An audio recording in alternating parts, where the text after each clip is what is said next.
1745. Hace 10 años, y es bueno que recuerde el pueblo ecuatoriano, la ciudadanía que nos escucha, Carlos Rojas, macroeditor del diario El Comercio, suscribía una columnita, digo por el tamaño, pero la reflexión es gigante. Y hablaba, o nos hablaba, del eufemismo como discurso político. Y decía, atiéndame por favor, decía, hace 10 años cuando los revolucionarios trazaron su ruta hacia Carondelet, se empecinaron en cuestionar todo lo que la llamada partidocracia hizo en las décadas anteriores. Y sin el interés de buscar puntos de equilibrio, la corrupción, el entreguismo, la mediocridad o la traición se convirtieron en las palabras favoritas para describir ese país que se ofrecía cambiar, se ofreció cambiar. Ahora ese mismo gobierno, el de la Revolución Ciudadana, es el que pronuncia, es el que exige pronunciar la palabra o las palabras más ponderadas a la hora de evaluar los resultados de su gestión. ¿Cómo es eso? El Ecuador no vive una crisis económica. Tengan cuidado, mucho cuidado con decir esto, analistas, ciudadanos, periodistas. El Ecuador no vive una crisis económica, mucho cuidado con así decirlo, ustedes lo dicen a cada momento. Palabras del presidente Correa. Pues lo que tenemos en realidad es una desaceleración económica. ¿Ustedes lo han escuchado? Y este fenómeno, repetido 1000 veces en sabatinas y pseudodebates, no es producto del gasto dispendioso y poco fiscalizador del boom petrolero, sino de una política de inversión donde cualquier error es de buena fe.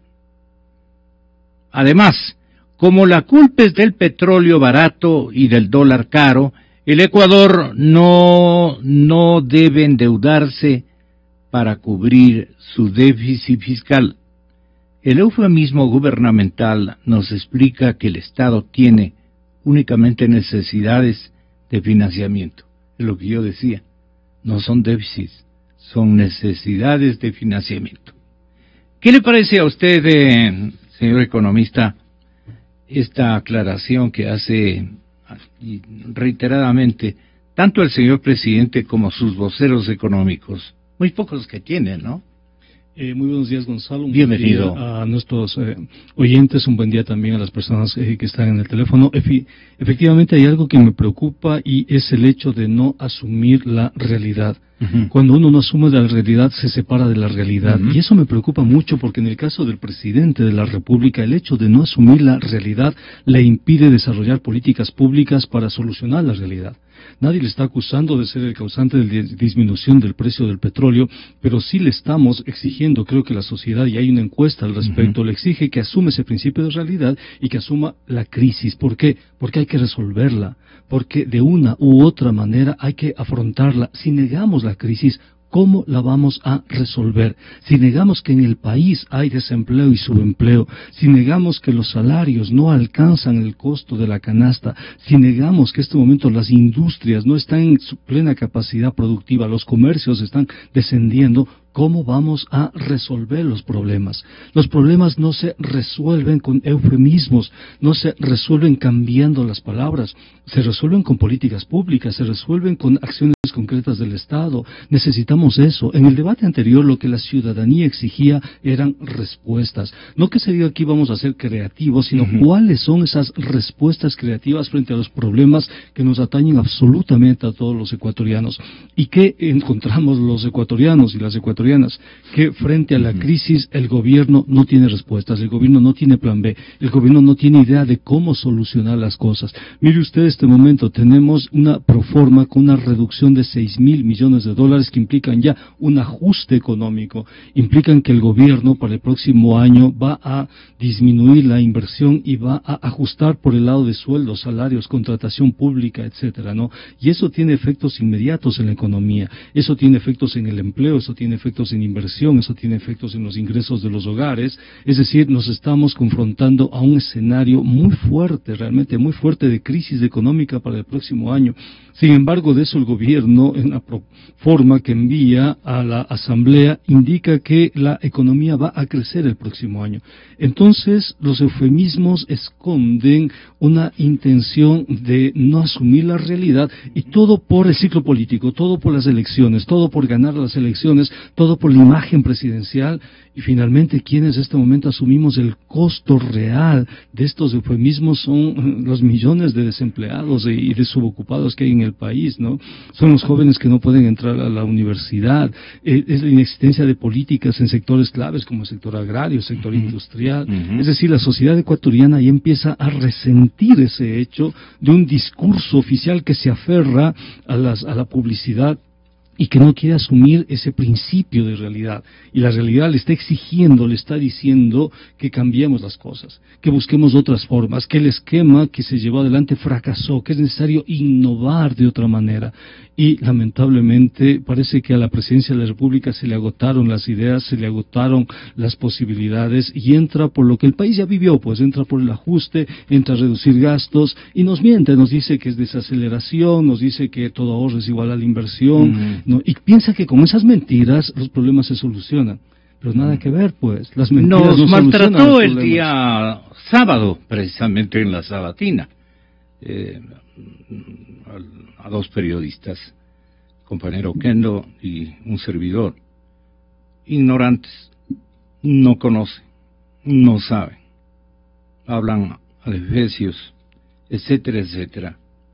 Y era porque yo por lo menos me he referido siempre en el tema del déficit a lo que no cumple con las características de una determinada cantidad que se menciona, pero que no llega a tanto.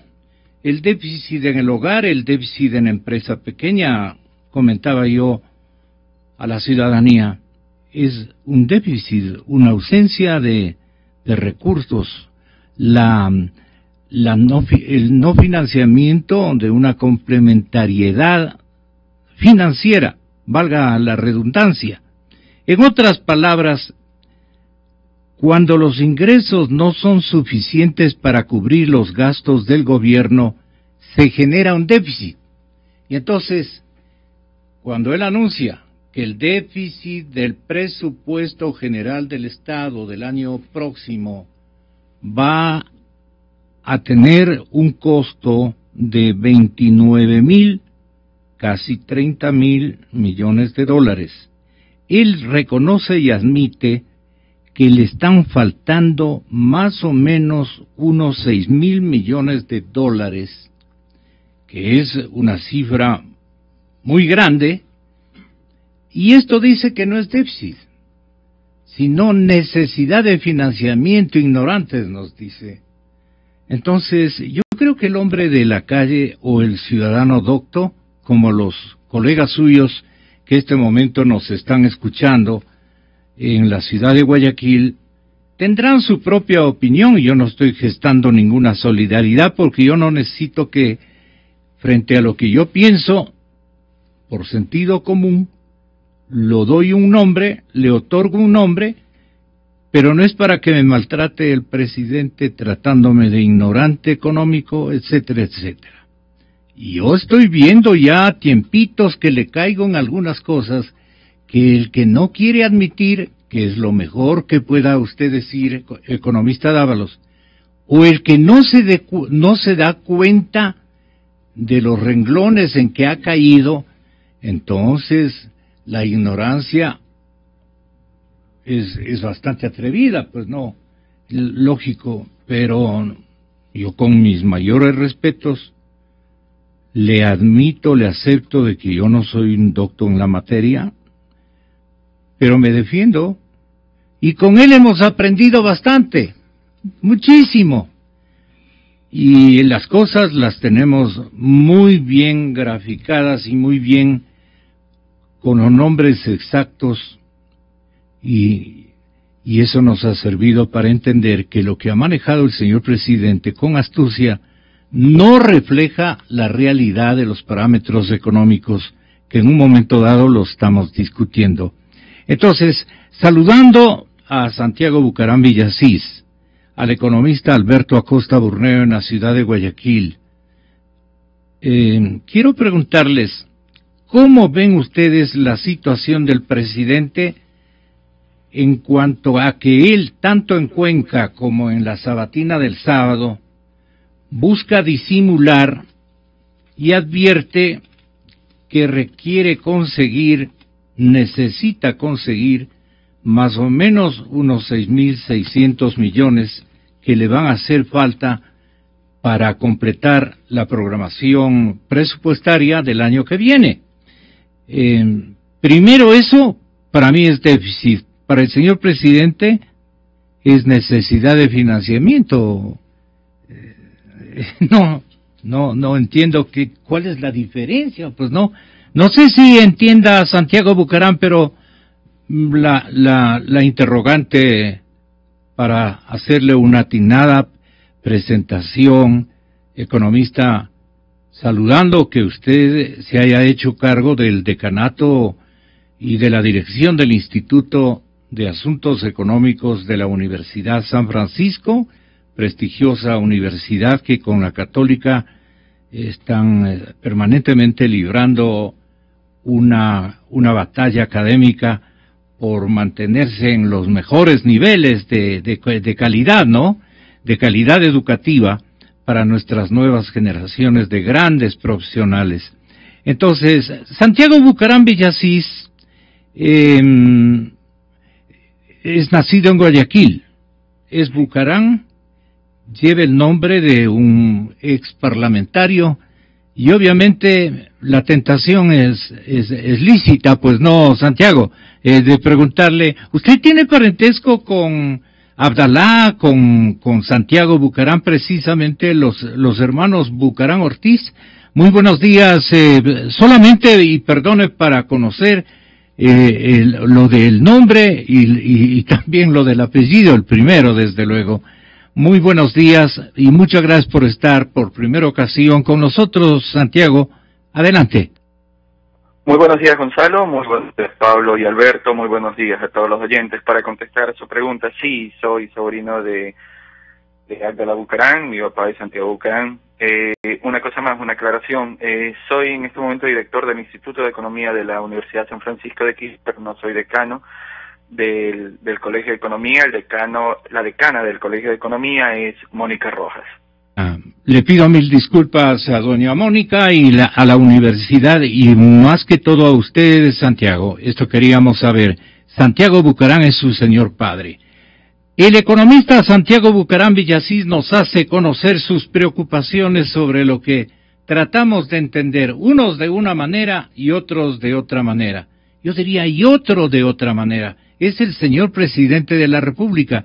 ¿Por qué no cuenta el colectivo que le acompaña, no? Porque ellos simplemente repiten y cumplen la consigna estratégica de disimular los parámetros, las cosas, cambiando un poco los nombres. Y como se manda a la perorata el día sábado, muy poca gente, escasísimos aplaudidores, conocen lo que está hablando el presidente de la República. De manera que el señor presidente requiere una necesidad de financiamiento o tiene un déficit complicado, 6.600 millones para el presupuesto. Comencemos por esa aclaración, economista Bucaram. Sin lugar a dudas tiene un déficit complicado, eso no hay que llamar las cosas por su nombre. Comparto con lo que indicó el economista Dávalos, de que hay un grave problema actualmente, estamos en una crisis, pero el problema mucho más grave es que el presidente, quien está dirigiendo el país, niegue que estamos en un problema. Recordemos que el primer paso para salir de un problema es aceptarlo, y todavía estamos atrapados en ese primer paso.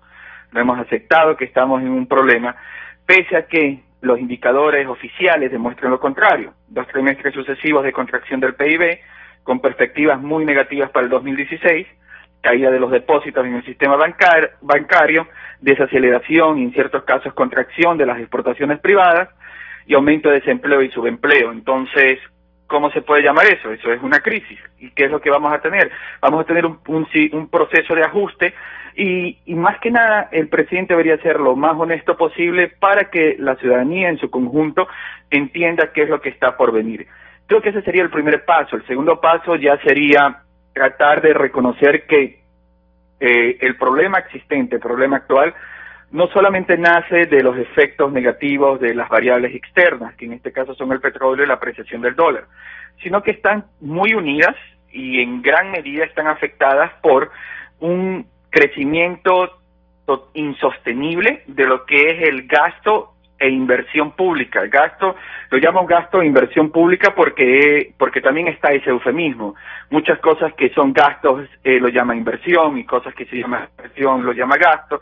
Entonces, esa falta de transparencia a lo largo de todo, esa falta de transparencia en dar o hacer conocer la situación económica, e incluso en pequeños detalles como los nombres que utiliza para cada cosa, como en vez de deuda decir necesidad de financiamiento, es lo que genera un alto nivel de incertidumbre, y si queremos salir de la crisis, uno de los primeros pasos es reducir la incertidumbre, y el gobierno no está cumpliendo con eso. Le falta sinceridad en el aspecto de asumir primero que hay una crisis y luego asumir un mea culpa para luego comenzar a solucionarla. Es necesario solucionar esta crisis porque al final de cuentas nosotros, todos nosotros somos los que vamos a pagar la crisis. Yes. Al economista Alberto Acosta Burneo, nuestro saludo de bienvenida como siempre. Él es editor de Análisis Semanal y nos hace recuerdo de que el riesgo país ha llegado a 1.500 puntos. Aunque ha habido una reducción de 300 puntos, está en 1.200, aún sigue siendo demasiado elevado. Frase y pensamiento que destaca en la página económica de esta víspera el diario El Comercio. Pero ahora vamos con las recetas anticrisis. El señor presidente cree que tiene un recetario anticrisis si no reconoce primero lo primero. Lo que está ocurriendo en el escenario económico de nuestro país le da otras características, le minimiza, pone en evidencia de que él es un sabio y de que los otros están totalmente equivocados. Entonces, las 10 recetas anticrisis que ha recopilado una de las editoras económicas del diario Expreso refieren a 10 puntos que me voy a permitir leerlas de uno en uno, pero primero conociendo lo que piensan ustedes. ¿Cuáles son las complicaciones que va a tener el señor presidente de la República por esta ausencia de un reconocimiento de lo que realmente le está pasando? Le está pasando a él y le está pasando al país en materia económica. ¿Qué le pasa al presidente? ¿Qué quiere minimizar? ¿Qué quiere un poco confundir a la opinión pública? ¿En beneficio de qué objetivo? Si no estratégico, ¿de qué objetivo hasta académico pensaría yo? Porque él inventa otras denominaciones que seguramente en universidades que ustedes no han atravesado, pues tienen otros léxicos económicos distintos y equivalencias que rezan otra cosa. ¿Qué busca el señor presidente? Le consulto a Alberto Acosta Burneo. Buenos días, señor economista. Muy buenos días, mucho gusto. Bueno, de los pocos datos que ya se disponen de la proforma presupuestaria, se observa que lo que busca el presidente es continuidad. No quiere reconocer la recesión en la que estamos. Se busca inclusive hacer una discusión en conceptos, cuando al final lo que debería hacerse es reconocerse la realidad, cuáles son las causas de este problema y cómo solucionarlas. La proforma lo que dice es que continúe gastándose lo que más se pueda, plantea una reducción del gasto de 6.000 millones, sí, pero también a pesar de esa reducción de ese gasto, tenemos que se mantiene una necesidad de financiamiento enorme. 6.600 millones es un monto muy importante. Para tener una referencia, para 2015 la necesidad de financiamiento fue de 8.800 millones, y los cuales en 2015, siendo un mejor año, el inicio de año, no hemos logrado conseguir todo ese financiamiento. A la fecha todavía faltan por conseguir 3.000 millones. China, que era nuestra gran carta, que nos iba a prestar los 4.000 millones, no nos prestó, no desembolsó durante este año. El riesgo país se ha disparado, lo que cierra las puertas de los mercados internacionales de capitales. Entonces, plantear un presupuesto que de entrada requiere 6.600 millones de dólares para poder ser ejecutado es un tema muy difícil de cumplir. Entonces, lo que se está planteando es sigamos endeudándonos para tratar de recortar lo menos posible el gasto y decir que aquí las cosas no pasa nada hasta que mejore más adelante. Claro, hay un objetivo también por detrás muy importante, que es un objetivo político, y creo que eso quedó muy claro en el debate presidencial. El presidente no habló nunca ni le puso un énfasis en las soluciones, porque como punto de partida no reconoció que había un problema, y entonces dijo, sí son factores externos, a todo el mundo le ha afectado, y lo que priorizó más bien es su modelo, qué es lo que ha hecho en el pasado, defender el pasado y compararlo con el pasado aún más remoto, que era el pasado neoliberal, y decir, miren, ¿quieren eso? No, eso no es lo que quiere la gente, entonces miren lo mío. Pero lo de él es ya un pasado y nunca planteó qué va a ser a futuro, porque lo que hay que estar claro es que lo que se hicieron en los últimos 9 años no se puede volver a repetir, porque los ingresos petroleros ya no nos acompañan. Entonces ahora se necesitan nuevas alternativas, pero el presidente evitó topar esos temas porque está muy claro que tiene una prioridad electoral y hay unas elecciones que se están avecinando este año, que en pocos meses, el próximo año ya empieza una campaña abierta electoral, pero de una manera indirecta el gobierno ya se está preparando en esa campaña. Y yo creo que esa es la prioridad en este momento, y eso hace que no se tomen medidas que la economía necesita. Entonces se plantea un plan económico para 2016 que tiene muy poco de creatividad. Un plan económico que plantea eliminar subsidios a las grandes industrias, es decir, que las grandes industrias paguen más. Eso es hay un tema de fondo, no reconocer que hay problemas en la economía. Uno de los problemas graves de la economía es la productividad, que nos hemos vuelto un país muy costoso, que aparte de tener un dólar fuerte, nos está afectando aún más. Los precios internos han subido de una manera muy rápida, y la receta, la solución a ese problema en este momento es que suban aún más los costos, es decir, afectar aún más la producción. Eso va a terminar afectando aún más el empleo. Entonces vemos que no se está reconociendo los temas de fondo en la economía y se están planteando recetas que lo que van a hacer es seguir agravando el problema, tratando de retirar más recursos del sector privado para seguir financiando este enorme sector público que ya nos quedó demasiado grande, y a la final eso se va a ver reflejado en mayores costos para la población por el lado del empleo, mayores costos en los productos. Es decir, no es una receta o una propuesta que enfoque en cómo salir de esta situación complicada. Y yo creo que ahí es donde debería enfocarse la discusión, inclusive en el debate. Ese debe haber sido el punto central, es qué hacer ahora para dinamizar esta economía en esta situación complicada. Pero reconociendo y admitiendo en primerísimo lugar de que hay una crisis en la economía ecuatoriana, pues. Pero el señor presidente dice no hay crisis. En el debate se dieron cuenta que los tres contradictores coincidían en llamar crisis, crisis, a cada rato de periodistas crisis, crisis, y al mismo tiempo no hay inversión extranjera directa. ¿Qué inversión extranjera directa va a venir a un país que está en crisis? Entonces la trampa es para supuestamente decir que están preocupados por la situación económica y encerrar al gobierno, no darle soluciones. Es parte de la trampa, hacer creer que Ecuador está en crisis. Yo les pregunto, ¿qué inversionista extranjero va a invertir en un país en crisis? Si la inversión extranjera ha sido la solución a todos los males, ¿por qué no la trajeron ellos? Y en el debate me pusieron de ejemplo el oleoducto crudos pesados. Mejor no hubieran puesto ejemplo nada. El oleoducto crudos pesados ha sido una de las peores inversiones extranjeras que ha tenido el país, con sobreprecio, con evasión de tributo, subutilizado, que nos lo quieren dar cuando ya está en soleta. Terrible. Puede ser buena la inversión extranjera directa. ¿Saben sobre todo cuándo es buena? Cuando hay transferencia tecnológica, tecnología dura, nuevos procesos administrativos, etcétera. pero una inversión extranjera puede destruir países, una mala inversión extranjera. Hay que estar... ¿Qué le parece, economista Dávalos? Hay otra cosa que me llama muchísimo la atención, aparte de desconocer la realidad, es la contradicción con los discursos, porque fíjese usted, de no está contra la inversión extranjera directa, pero en este momento está negociando con Oxy cómo pagar a Oxy cuando sabe que si paga a Oxy se abren las puertas para que el Ecuador afronte juicios por cerca de 14.000 millones de dólares, que es lo que este momento tiene en los tribunales internacionales de arbitraje. Es decir, una contradicción entre lo que se piensa, entre lo que se dice y entre lo que efectivamente se hace. Se dice una cosa, pero se hace exactamente lo contrario. Se camufla, se escamotea la realidad con eufemismos. No se dice déficit fiscal, se dice financiamiento, necesidad de financiamiento, pero en definitiva son 6.000 millones que le faltan al presupuesto. Llámense como se llamen, así de simple. No se dice crisis, pero se ajusta la proforma presupuestaria de 36.000 millones a 29.800. Eso se llama ajuste en cualquier idioma del mundo, y eso va a significar menor gasto fiscal. Yo pienso, Gonzalo, que deberíamos concentrarnos ya en las alternativas para lo que se viene. Creo que el modelo fracasó definitivamente.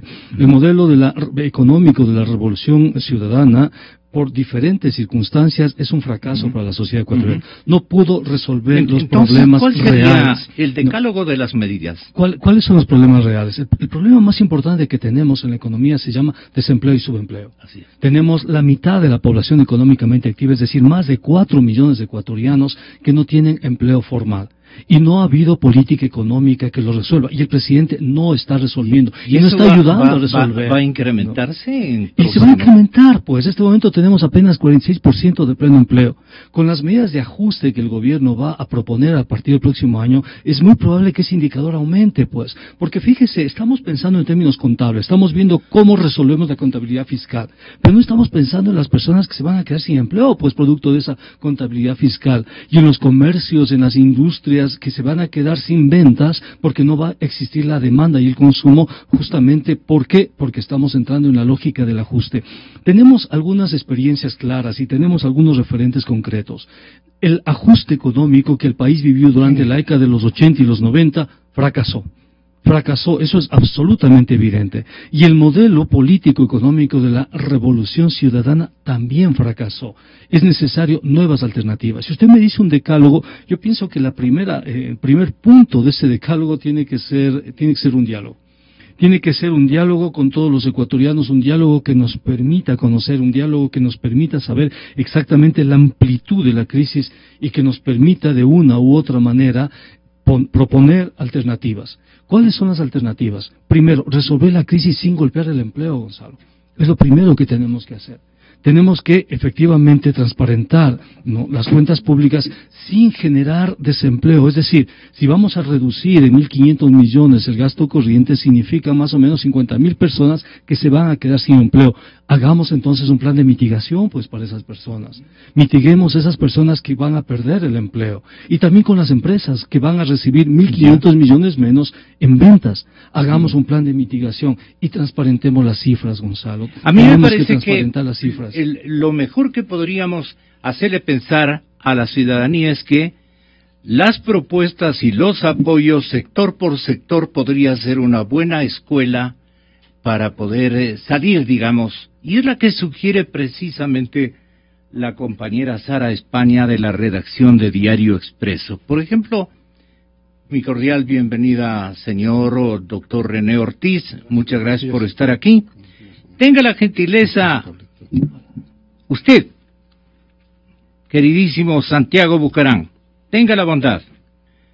Se está proponiendo acceso al crédito. Los sectores productivos acusan un freno en la concesión de créditos en esta época como medida de prudencia de las entidades bancarias.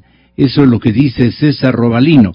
Y por eso reclaman que haya más confianza. Los dólares regresen a la banca y esta, tanto pública como privada, conceda más préstamos. ¿Cómo le parece a usted, Santiago? Bueno, tomando también de nuevo las palabras del economista Dávalos, es el primer paso que debe dar el gobierno ecuatoriano es reducir toda la incertidumbre. Reducir la incertidumbre a través de transparentar y precisar la magnitud tanto del déficit, magnitud de la deuda que tenemos, y de alguna manera, a través de esa transparentación de la información pública, tener un impacto sobre el riesgo país. De demostrar realmente en qué situación estamos y a partir de esa situación seguir hacia adelante. Con respecto a obligar o tratar de impulsar, es que con este gobierno no se puede hablar de impulsar, se habla de obligar al sistema bancario de que otorgue créditos. Creo que en este momento sería un poco peligroso, ya que por el contrario, se debería reducir ese riesgo sistémico bancario mediante eliminación de todas las normas que regulan el direccionamiento de los créditos y también las condiciones bajo las cuales estos se establecen. Entonces, hay que ver eso como lo que es la cantidad de crédito que va al sistema productivo como una consecuencia de un problema, y el problema hay que buscarlo. El problema está en la falta de transparencia del gobierno. No sabemos exactamente en este momento dónde estamos, en qué nivel de crisis estamos.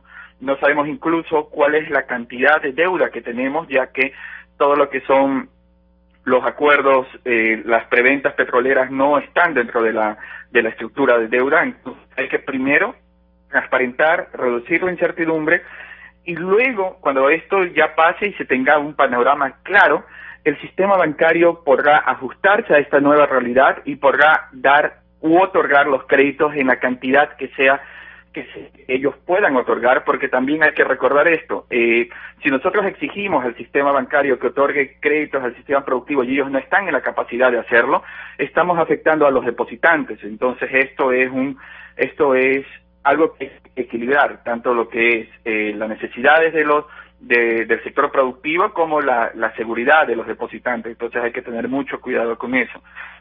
Sin embargo, cosas que se pueden sistema productivo sin necesidad de obligar al sistema bancario para que ellos otorguen préstamos es más que nada tratar de reducir ciertos impuestos, ciertos aranceles, especialmente en lo que son materias primas, lo cual generaría un incentivo, especialmente si es que esto se lo enfoca hacia ese sistema productivo que está en actividades exportadoras.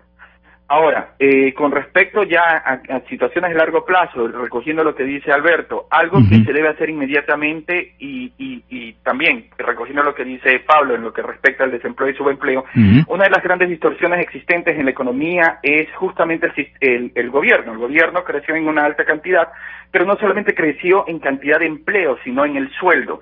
El sueldo que se paga en el sector gubernamental es totalmente distorsionado, ya que no está acorde con la productividad del sector ecuatoriano, y por lo tanto esto distorsiona al sector privado. Entonces, al haber distorsión en donde tenemos un sueldo que no refleja la productividad, por lo tanto esto va a generar que el sector privado tenga mucha dificultad para contratar al sueldo que ellos están dispuestos a dar, dadas las necesidades de productividad. No podemos ir a una clase inicial de economía, el sueldo debe reflejar la productividad marginal del trabajo, pero en este caso en Ecuador hay una distorsión sumamente grande en este aspecto.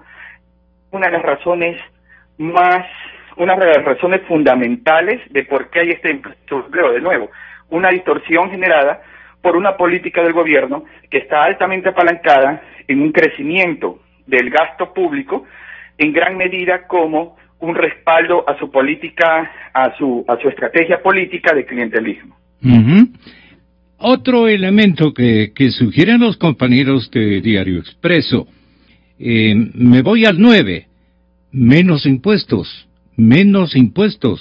Las exoneraciones tributarias es la petición más repetida en todos los sectores, ya sea para ayudar a productores nacionales como para atraer a la inversión extranjera. Además del ISD o de los aranceles como carga tributaria, se pide, por ejemplo, menos impuestos en vehículos tras la mejora en seguridad. Este me parece que es un tema con dedicatoria, en fin, pero menos impuestos piden todos los sectores, menos impuestos para el comercio, para las exportaciones, para la construcción, para el sector textil, para alimentos y bebidas, pesca, automotriz, que ya lo dijimos, turismo, cacao y banano. ¿Cuáles son los beneficios de la automotriz? Alberto Acosta Burneo, si es tan amable. Bueno, es importante el tema de impulsar nuevamente la producción, impulsar la actividad económica. Y hay que recordar, en el país hemos hecho de menos mucho al comercio, y el comercio es una actividad que genera riqueza, que genera valor. Y empleo también. Y empleo, y mucho empleo. Y es una actividad que hay países que se enfocan en el comercio y que tienen muy buen nivel económico. Entonces no debemos hacer de menos al comercio, que igual que las otras actividades, igual que la producción, deben ser impulsadas. Lo importante en este momento... El comercio automotriz es el discutido. En el caso del comercio automotriz, lo que busca el gobierno es evitar que salgan divisas, pero hay que estar muy claros también por qué este desequilibrio, ir a la fuente del desequilibrio comercial, en balanza comercial, y la fuente está en el excesivo gasto público. Un gasto público que fue más allá de lo que era prudente y que podía asumir la economía, y que claro, esos recursos comenzaron a presionar para poder salir vía compra de productos importados. Entonces ese es el problema de fondo detrás de esto, y que se quiere, más bien, en vez de controlar de su raíz del excesivo gasto público, se lo buscó controlar por el lado de las restricciones a las importaciones. Este es uno de los gobiernos que más ha interrumpido, ha colapsado, si cabe el término, acuerdos comerciales con el exterior, porque lo que acusa el Ecuador en algunos productos, los pocos que podemos exportar, es mercados. Entonces, acceso a más mercados y la competitividad, ¿eso está a mal andar, Alberto? No, definitivamente el Ecuador no ha buscado abrir nuevos mercados. En todos los productos ecuatorianos, no solamente que tenemos una baja productividad, es decir, no somos costosos al producir, no tenemos tecnología de punta para esa producción, eso ya nos hace más costosos de entrada. Después, el siguiente paso es exportar esos productos a los principales mercados mundiales, y nos encontramos con que Colombia, Perú, han firmado acuerdos para ingresar con sus productos, que son los mismos que los nuestros, porque tienen una producción exportable muy similar a la ecuatoriana, y acceden a mercados europeos, de norteamericanos, con aranceles mucho más bajos, y el Ecuador decidió que no iba a firmar esos acuerdos. En el caso europeo, que es el único que tenemos en camino, nos tomamos tanto tiempo en firmar un acuerdo que ya estamos pagando también las consecuencias. El banano ecuatoriano tiene que pagar más que el colombiano, por ejemplo, para ingresar al mercado europeo. Entonces, todo eso afectan a la competitividad ecuatoriana, y que si a eso le sumamos los elevados costos de producción y el dólar fuerte, encontramos la receta para un problema de poder exportar más, de poder producir más. Y entonces, en este momento, el gobierno lo que ha hecho, bueno, durante estos años lo que se ha enfocado es cómo restringo importaciones, cuando la preocupación real debió haber sido importen lo que les guste, pero aquí la producción, la exportación tiene que ser impulsada, y hacer una política agresiva de impulso a la exportación que permita garantizar ese acceso de divisas, porque se aplicaba una política que no es consistente con el esquema dolarizado que tenemos. El esquema dolarizado necesita alimentarse de dólares. Entonces, las fuentes al alimentarse de dólares son tres. La primera, más exportaciones, que es una política que no se siguió en estos años. La segunda, más inversión extranjera, de propiedad de ecuatorianos o de propiedad de extranjeros, no importa, porque también los capitales de ecuatorianos, pero que vengan los dólares, no importa quién es el dueño, pero que venga la plata. Eso tampoco se siguió, y el presidente, veo con preocupación que sigue todavía discutiendo lo mala que puede ser la inversión extranjera. Bueno, estamos en dolarización, a él puede ser que no le guste la inversión extranjera, pero así no le guste, es necesaria, porque los dólares tienen que venir a la economía. Esa es la segunda fuente de dólares que tiene la economía. Y la tercera, que es la que sí hemos recorrido, es el endeudamiento. Pero el endeudamiento tiene sus límites. Los límites están dados por la capacidad de pago del Estado. Entonces no podemos seguir endeudándonos de manera indefinida, y ahora en este escenario inclusive ya no solamente es que no podemos, sino que vemos que no hay quien nos preste todo lo que quisiéramos. Entonces esa vía se nos está acabando, y tenemos que recurrir. La receta ahora es muy sencilla, ya que esa tercera vía no existe en la actualidad, o sea, reducido su potencial. Tenemos que recurrir a las dos primeras para poder garantizar el esquema monetario que tiene el país. Entonces, resumiendo, necesitamos más exportaciones, ser agresivos en la apertura de mercados, aunque ideológicamente al gobierno no le guste, pero esa es la vía, no tiene otra opción. Y la otra es fomentar que haya confianza para que vengan los capitales, porque los capitales no vienen, como le gusta al gobierno, por imposición, por una junta que determine cuánto capital debe ingresar. Así no funcionan los capitales van donde tengan confianza. Y entonces el país tiene que generar esa confianza para que ingresen los capitales. La Asociación Nacional de Empresarios tiene su representante en esta mesa y es el ingeniero René Ortiz. Aparte de ser un experto en materia petrolera, le estaremos molestando por el tema Oxy en los próximos minutos. Pero la colaboración público-privada, ingeniero, se antoja como el modelo económico que podría estar impulsando la economía del país ahora que hay menores ingresos de parte del Estado y que ese modelo prácticamente colapsó. Pero el presidente lo que busca es mantener reservas para atender a su querida y acariciada burocracia y otro tipo de gastos operativos del Estado, así como también la agenda de subsidios, que eso lo apoyamos, destinada a la gente realmente que está a punto de morirse de hambre. La construcción pide, por ejemplo, que se garantice la participación de empresas nacionales en proyectos públicos, y nada que ver. ¿Por qué no funcionó esta colaboración? Porque no ha habido la apertura necesaria en el gobierno. ¿Por qué más, ingeniero, o usted contradice lo que tanto el periódico Expreso como este periodista creemos firmemente, que el señor presidente no ha sido claro con un sinnúmero de alternativas? Las lanza, las predica y las colapsa él mismo.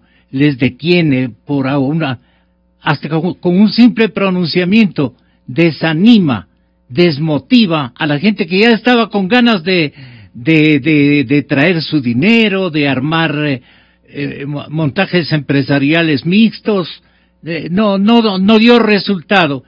¿O no es que quiere el señor presidente entrar a esos círculos que ideológicamente no le corresponden o no le gustan a él, o simple y llanamente vive los días, vive las circunstancias así, y camina y retrocede, y nos tiene en una confusión generalizada? No sé qué le parezca a usted. Ingeniero Ortiz, bienvenido, buenos días. Buenos días, mi estimado Gonzalo, buenos días, Pablo. Me da un placer compartir con Alberto ustedes y Santiago Alberto también.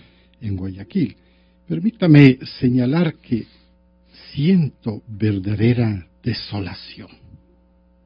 Escuchar tanta contradicción. Es una cadena de contradicciones.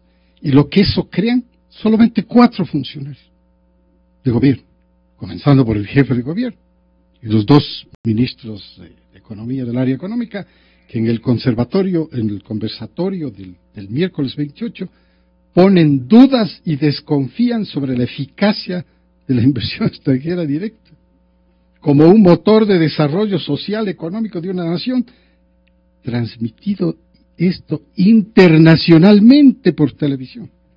Y a renglón seguido, otro funcionario de alto nivel oprime el botón de la apertura a la inversión extranjera directa por 37,000 millones de dólares, ¿no?, que deben dejar la sensación de esta confusión a todo el mundo.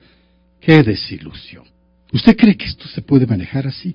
¿A dónde va a parar el país? Mi querido amigo, el país está en crisis, el país está en recesión, el país no tiene dinero.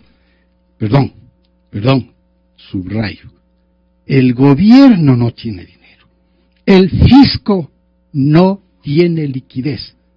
Yo tengo, el sector privado tiene, siguen invirtiendo, seguimos produciendo, los supermercados están llenos de productos, los agricultores siguen produciendo, las vacas siguen siendo ordeñadas, la leche sigue en el mercado, los quesos, etcétera, etcétera, lo que es la canasta familiar, toda la canasta familiar en manos privadas sigue funcionando sin necesidad de que el gobierno le diga que debe producir, que no debe producir, cómo debe producir, cómo le debe regular, etcétera, etcétera. Mi querido amigo, así está muy mal conducida la economía. Cuando el presidente de la República y el gobierno asumieron el poder, desde que eran candidatos, tenían que saber con claridad distinguir lo que es economía nacional y lo que es economía gubernamental. Tenían que saber distinguir clarísimamente qué es manejar la economía nacional y qué es manejar la economía del gobierno. Tenían que manejar una economía dolarizada, esa era una premisa. Claro está que el presidente de la República desarrolló una tesis de grado, precisamente de desdolarización o algo por el estilo. Pero bueno, no es esa la forma, se tenía una premisa clarísima. Esta es una economía dolarizada y poner todo lo que significa eso, flujos netos de divisas por todos lados. Número 1, comercio exterior. ¿Con qué? Pues, asegurando mercados, pues, con acuerdos bilaterales de comercio. Si eso está haciendo todo el mundo, pues acaso nosotros podemos remar en contracorriente. Y por supuesto con las características propias naturales de cada país. El nuestro es diferente del resto. 2, inversión extranjera directa, con un ambiente de confianza, credibilidad. ¿Sabe lo que significa hasta este momento? 1% del PIB desde el 2009. Estabilidad tributaria, pero hemos tenido 11 reformas y aumentos, reformas tributarias y aumentos de impuestos. 2, estabilidad social, pero no pues, confrontando con todo el mundo. Si no hay sábado que no confronte con algún grupo social, con alguna persona inclusive, o sea, de un carácter demasiado personalizado. Estabilidad laboral, pero no pues arriesgando la competitividad internacional. Mire usted, entre 2001 y 2007 los salarios crecieron, 2001 y 2007, ya estamos en dolarización, 9% más que la inflación. Pero entre 2007 y 2015, la administración del gobierno actual, los salarios crecieron 45% más que la inflación. Mire, este juego de contradicciones y lo que hacen es crear una confusión terrible, pero lo que sí hicieron era asegurar el despilfarro. Cuando en lugar de eso, sabiendo que una economía se robustece con el influjo neto de divisas por estos conceptos que acabo de señalar, no, qué despilfarro, cero ahorro. No, pues 2 aviones presidenciales, tal vez 1 bastaba, y peor, mejor aún, tal vez utilizar solamente el transporte comercial, pues el señor Mujica viajaba en avión comercial. Plataformas administrativas gigantescas con enormes préstamos externos, pero ¿a quién se le ocurre hacer estas cosas? Elefantes blancos por todas partes. Manejar una economía austera y no dadivosa. ¿Qué aumento de los subsidios? Innecesario. ¿Quién le pidió, pues, que se aumenten los subsidios? Si la economía estaba dolarizada, con inflaciones verdaderamente bajas. Entonces, ¿por qué tenía que inventarse y meter a la economía nacional? Por eso la diferencia entre economía nacional y economía gubernamental. Meterse a aumentar los subsidios. Vamos, debía haber asegurado los fonditos, como los calificó lamentablemente, ¿no? ¿Para qué? Para los ciclos básicos. Pero si hay, señor, hay un principio, permítame hacer una acotación bíblica para ayudar a entender el problema económico a sus oyentes. 1, no se puede servir a 2 amos. O se pone un gobierno a propósito del socialismo o del capitalismo. No hay 2 amos. Esto es dificilísimo acomodar. 2, hay que ahorrar en tiempos de vacas gordas para poder salir de las crisis en tiempos de vacas flacas. Los acomodos de último momento, como el de las alianzas público-privadas. Okay. ¡Qué desilusión! ¡Qué desilusión! Entonces, ¿a quién estamos invitando si al otro día les decimos que no vengan? Si al otro día le creamos un ambiente y una atmósfera de desconfianza, de falta de credibilidad. Vamos, así no se puede manejar. Yo realmente exhorto con la mayor sencillez posible que este chuchaqui que estamos viviendo, este chuchaqui de la fanfarria, ¿no?, que estamos viviendo realmente nos tiene agobiados. Por favor, recapacitemos. El gobierno de Rafael Correa tiene en sus manos un momento importantísimo para darle el giro práctico. Ponga la ideología en un andarivel distinto hasta que nosotros salgamos de la crisis. Hasta que nosotros salgamos de la crisis. No va a ser fácil. Es más, se va a extender un poco más. Quiero darle un dato en el área en la que yo me manejo fundamentalmente. El área petrolera. La semana pasada, el precio del gas natural, Henry Hub, el índice Henry Hub, le acaba de romper al dólar 95 centavos el millón de BTUs. ¿Usted cree que eso ¿Qué significa aquello? Un impacto terrible en el precio del petróleo. Entonces, esa es la expectativa del 2016. Los pronósticos no son buenos. Es decir, soñar que los precios del petróleo van a cambiar, no se puede vivir de esos sueños. ¿Y el presidente habla en serio que se van a mejorar los precios del petróleo? No, es que no hay las condiciones. Hay una sobreoferta gigantesca y cada vez hay más. Pero si nosotros estamos queriendo dar ejemplo, el mismo ministro de Recursos Estratégicos que señalaba los 37,000 millones de inversiones que quiere traer al Ecuador, decía que es para aumentar la producción. O sea, todo el mundo está pensando en lo mismo y no hay el mercado para ese aumento de la producción. Muchas gracias, ingeniero. Ahora, Walter Spurrier, señoras y señores, deja expresando que los proyectos más atractivos para los inversionistas están en este estado. A ver si ustedes me ayudan con un rapidísimo comentario de cada segmento. Obvio que Pablo Dávalos primero hará una recapitulización de lo que hemos estado hablando con los demás compañeros. Pero prefiero que lo haga usted primero para yo ir área por área. Sí, Gonzalo, hay una cosa que me parece parte de una especie de mitología y hace referencia a la inversión extranjera directa. Hace algunas décadas, en las décadas 70, 80... Mañana hablamos...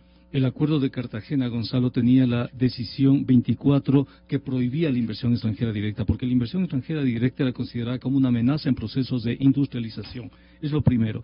Cuando se habla de la inversión extranjera directa se ve un lado, se ve el ingreso de la inversión extranjera en la balanza de pagos, pero no se ve la contraparte, que es la balanza de rentas. En la balanza de rentas salen justamente aquellas rentas provocadas por la inversión extranjera directa. Y le comento un dato. Con la poca inversión extranjera directa que tenemos un déficit en la balanza de rentas de 1.300 millones de dólares. Segundo, la inversión extranjera directa tiene lo que se llama en economía un diferencial de economía de escala con respecto a la empresa nacional. Ningún empresario nacional puede competir con una gran corporación, Gonzalo. Ningún empresario nacional. Entonces, que los empresarios nacionales apelen a la inversión extranjera directa, no entiendo. No entiendo porque eso significa destrucción de empleo nacional, destrucción de empresas nacionales. Que una gran corporación presione por entrar en un mercado es normal, porque a nivel económico no hay buenas gentes, no hay buenos sentimientos, no hay escrúpulos. A nivel económico hay luchas despiadadas por poder. Las grandes empresas luchan por conquistar mercados y destruir a las otras empresas. El empresario nacional no tiene ninguna oportunidad con el empresario extranjero, ninguna oportunidad. Simplemente desaparece la poca industria que tenemos, ¿no? Los empresarios, pienso yo en la pequeña industria textil que tenemos en Atuntaqui, con todos los costos y la competitividad. El momento en que usted abra el sector textil a la inversión extranjera directa, desaparece, así de simple, la pequeña producción textilera en Atuntaqui. Entonces, hablar de memoria no es hacerle un favor al país. Estamos cayendo en el otro extremo de lo que hace el presidente Correa, pues. El presidente Correa también habla de memoria en función de su proyecto político, ¿no? Y los críticos también hablan de memoria en función de su ideología económica. Y al país no le hace bien eso. Sí. No le hace bien empresarios que pagan pocos impuestos, que pagan malos salarios y que además se quejan de que el país no les está dando las condiciones cuando tienen esas condiciones. Vea usted, el gasto del gobierno representan ingresos de los empresarios. Que un banquero hable de los fondos de ahorro me parece normal, porque un fondo de ahorro finalmente termina en un banco. Pero que un empresario hable de fondos de ahorro me parece una aberración, porque los empresarios lo que deben pensar es en términos de consumo, en términos, si se quiere, de mercado, pues. Porque mientras más consume la gente, más ingresos significa para el empresario. Entonces yo no entiendo aquí al país, a los empresarios, a algunos analistas económicos y demás, que criticamos desde la ideología sin considerar que lo que está en juego es realmente el país. Estamos haciéndole el juego al gobierno de la Revolución Ciudadana, que miente, manipula, tergiversa por la ideología, y nosotros también estamos poniendo la ideología. ¿De qué manera le hacen el juego? No, ¿en qué manera le hacen el juego? Vea usted, le dicen, ¿por qué no tiene fondos de ahorro, no? Sí. Y el gobierno dice, porque los fondos de ahorro no solucionan el problema. Y tiene razón, pues. Porque el fondo de ahorro le ayuda al país, pero un determinado tiempo. Frente a problemas estructurales, el país no puede pensar en soluciones coyunturales. Es decir, un fondo de ahorro no nos ayuda a resolver el problema del desempleo, Gonzalo. El fondo de ahorro simplemente nos da liquidez para 2, 3, 4 meses, no más. No, el fondo de ahorro no es una solución, pero nos hemos centrado en... ¿Y por qué han funcionado en Bolivia? ¿Y por qué han funcionado en Chile? No, Bolivia tiene un fondo de ahorro que equivale a casi la mitad de su presupuesto. 14.000 tiene. Sí, pero tiene exactamente igual que el Ecuador, tiene la mitad de su población en Bolivia no tiene empleo. No hay industria en Bolivia, no hay producción en Bolivia. Es decir, no ha utilizado esos recursos independientemente de los fondos de ahorro para su propio desarrollo interno. Entonces no se trata de negar con la administración Correa, ¿hemos tenido minería? ¿Usted ha notado que ha arrancado alguno de los proyectos descubiertos mientras estuvo vigente? Pero hay otra cosa, por ejemplo, la ley de Novoa. Se llama economía externa. Es decir, usted tiene una actividad económica y esa actividad económica provoca daños. Y usted para remediar esos daños tiene que gastar. Así es. Entonces, tenemos aquí el problema de la minería. Peor la explotación a cielo abierto. La minería provoca daños. La minería utiliza cianuro. Y el cianuro es un veneno. Y no utiliza una gota de cianuro, utiliza toneladas de cianuro. En un país Pero pequeño. en la lista de los 37.000 millones está, primerito, minería. Pero le cuento, o sea, mitigar. ¿Con qué metodología, reglas de juego están planteando? Vengan inversionistas. Porque es lo que están haciendo en el caso de la minería, porque quieren cobrar antes, pues, porque están desesperados de recursos. Correcto. Quieren entregar la concesión independientemente del costo y quieren decir, como lo hicieron al comienzo de la quieren hacer un factor de dinero. Sí. Exactamente. Luego, los proyectos estratégicos señalan, es lo que Walter Spurrier menciona, los proyectos hidroeléctricos. Ahí tiene la ley para privatizar eso, Gonzalo. Ya construyó el país toda la infraestructura hidroeléctrica, ahora con la ley dicen, bueno, señores, ¿cuánto me dan por esto? ¿Cuánto me dan por esto? Por eso está Alvarado, además, en eso, ¿no? Para negociar cómo van a repartir la infraestructura área por pública. área va a... Se llama privatización, se llama neoliberalismo, es lo que a mí me llama mucho la atención. Primero, niega la realidad. Dice, no es crisis, dice, no es déficit fiscal, es financiamiento. No. Segundo, se contradice. Dice, estos economistas neoliberales, ortodoxos que me dicen los fondos y demás, ya es exactamente lo mismo que los economistas ortodoxos. Es decir, hace neoliberalismo puro y duro y les acusa a los otros de ser neoliberales. Santiago Bucarán. Sí, a ver, con respecto a los fondos. Más que nada, no es tanto la defensa del fondo en sí, sino la idea o el concepto de ser no austero, pero sí prudente. Entonces, el hecho de que nosotros no tengamos fondos refleja la ideología del gobierno que no fue prudente. Utilizó todo la bonanza petrolera y la malgastó. Y ahora estamos claro, inicialmente teníamos unos años de crecimiento, pero es un crecimiento que no es sostenible. Entonces, se puede tener cierto tipo de ideología, se puede seguir esa ideología del socialismo del siglo XXI, pero a la vez se puede ser prudente, y Bolivia lo ha demostrado. La prudencia todavía no se ve, la prudencia todavía no es visible, y esto se puede confirmar fácilmente viendo el presupuesto, la parte presupuestaria. Primero, tenemos un precio de $35. ¿Por qué no se lo puse a $30 para ser mucho más prudentes en el sentido de evitar por todos los medios cualquier tipo de ajuste? También es interesante cuando uno analiza la partida presupuestaria que el mayor ajuste viene por bienes y servicios. No hay ningún ajuste en lo que respecta a gastos personal, etcétera. Ahora, con respecto al crecimiento, todavía se prevé un crecimiento del 1%. Así es. O sea, este año no crecemos, no vamos a crecer, a terminar creciendo en esos niveles. Tenemos de crecimiento, creer que vamos a crecer el próximo año en 1% es también ser demasiado optimista. Entonces, aquí viene lo que se critica. Lo que se critica no es el hecho de que no se tenga fondos. Eso es un reflejo o un síntoma del problema en sí que tiene el gobierno, y es que el gobierno no es prudente. No utiliza el dinero de la mejor manera posible, no utiliza el dinero para promocionar el crecimiento de la economía, el crecimiento de la economía real a través de la producción y a través del desarrollo de la tecnología. Un ejemplo claro es todas las inversiones en elefantes blancos que se ha hecho. Yo he sido sumamente crítico, por ejemplo, con la inversión que se ha hecho en Yachay. O sea, y Yachay también es un síntoma de las cosas que pasan. Se pone dinero en estos elefantes blancos cuando habían alternativas que tenían un retorno social y retorno privado mucho más alto, como poner el dinero, por ejemplo, en la ESPOL o en la ESPE, etcétera.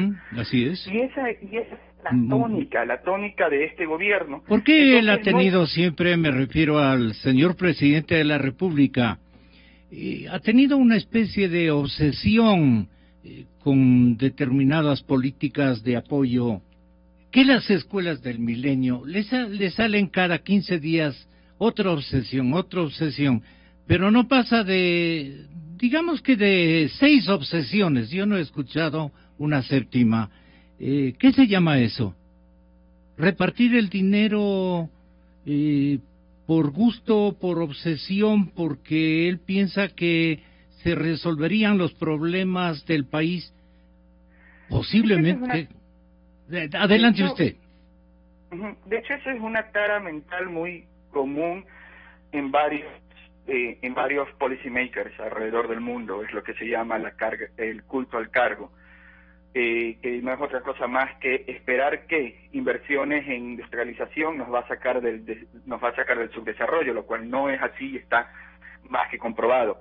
Ecuador trató de copiar el modelo coreano, el cual no tiene sentido para nuestras estructuras productivas y nuestra estructura, la estructura social. Laboral Ecuador, también. Exactamente. Ecuador, el gobierno, en vez de tratar de impulsar sectores tradicionales, como son el agro, para tecnificación del mismo y para generación de valor agregado, dijo, vamos a tratar de generar tecnología acá. Sí, aquí viene una lucha ya más que ideológica, es una lucha ya desde el punto de vista académico. ¿Qué es lo que genera el desarrollo? Si el desarrollo genera tecnología, la tecnología genera desarrollo.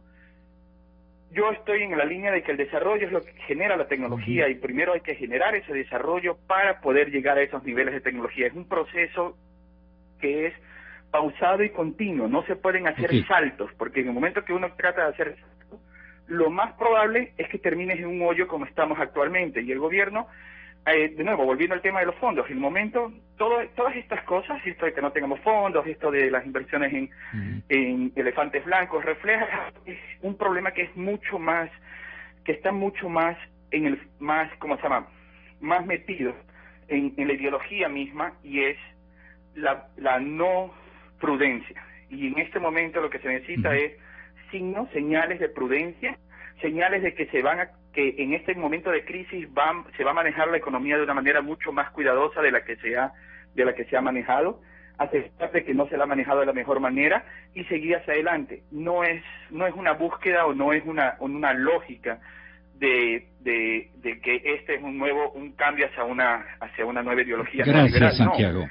Esto más que nada es buscar que el gobierno cambie lo que ha hecho hasta el día de hoy, y que lo demuestre con acciones antes que con solamente palabras.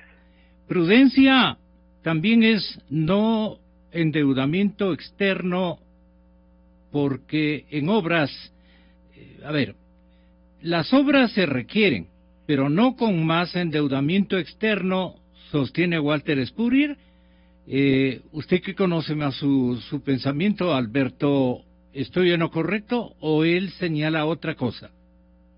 Bueno, definitivamente es importante, las obras se requieren, pero también es importante la sostenibilidad de las inversiones. Exacto. El no realizar inversiones elevadísimas en un momento y después encontrarnos con una realidad de que ya no tenemos para invertir, y que entonces todo ese aparato productivo que dependía, todas esas empresas, esos trabajos que se generaron en relación a esas inversiones, se queda a medias. que no tienen nada que hacer. inclusive si se llegan a concluir esas obras, pero es toda una cantidad, un andamiaje que se construyó para ese tipo de, ese nivel de inversión, como es como lo que estamos viviendo en la actualidad, que vemos que se encuentra desocupado después porque ya no puede seguir ese nivel de inversión. ¿Usted cree que los 37,000 millones de dólares que se requieren para entrar a una inversión foránea importantísima se la puede conseguir fácilmente en las áreas que de alguna manera hemos descrito, como es la petrolera, la minera, la ley de asociación público-privadas? Los privados quieren traer capitales de privados, pero de otros países, los proyectos hidroeléctricos, etcétera, etcétera.